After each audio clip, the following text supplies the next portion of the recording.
પડે છે. એ ભાભી ભાઈ મજામાં? મજામાં? અને તમે હોય કા? અમે આમાં ભાઈબંધ તો હગું થતું નહીં. ત્યાં હું નાના બધા બેન્ડ વાગ્યું ઢોલ વાગ્યું છે તે કીધું તો હોય તો ગોઠવ્યા ભાઈ નું. એટલે તમારો ભાઈબંધ છે? ભાઈબંધ છે ને. તાર ઈ વાર કીધું તમે તો પેલો અમાર ગોમના નહીં મારા સાસરી બાજુના તો હોય તમે મારા પિયર માં કરો. ત્યારે ભાઈબંધ હતો તે કીધું ભેગો થવા આવ્યો. એવું સહી? બરાબર. એમ આવે ગોમો પાપ મતલબ ભાઈ ખરા ને એ બેઠી છે તાને તે સાસરી જતો છે. લઈને આવ્યો છું. એ બધું જાગે ને આપણું સેટિંગ કરી નહીં થાય. હું ગુપચુપ કરવા તમે ભાઈ? હા એમ કીધું કે ભાભી પૂછજો જોય સેટિંગ થાય એવું નહીં એનું છોકરી વધ્યાલું એમ? બેનપણી?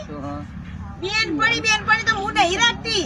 તે વાંધો નહીં અમારા એક કોણીમાં છે કે કોણીમાં એની એક છોકરી છે લંગડી તે ચાલશે? ભાભી હા આ તો તમારા ગાડી કીધું પણ લપલે લોબો કરી નાખે. ના તે તમે એના જેવા થાવ તો આ વાનનો બાર બધા ચૂંટી નાખે હમણાં. હું પહેરેલી છું દેખાતું નહીં. આ નહીં દેખાતું. આ લઈ લઈને ફરું છું એ કીધું મેં ન તમને ફોન નહીં. તમે નહીં ઓળખતા મને કે તમારા ભાઈબંધ ની બૈરી છું હું? કીધું પણ આ તો કે છે ભાભી ગાડી કયો કે એમ નહીં લફડાઈ ગયા એમ ને? નહીં એમ નહીં એટલે કેવું એમ? એ બધા ગમે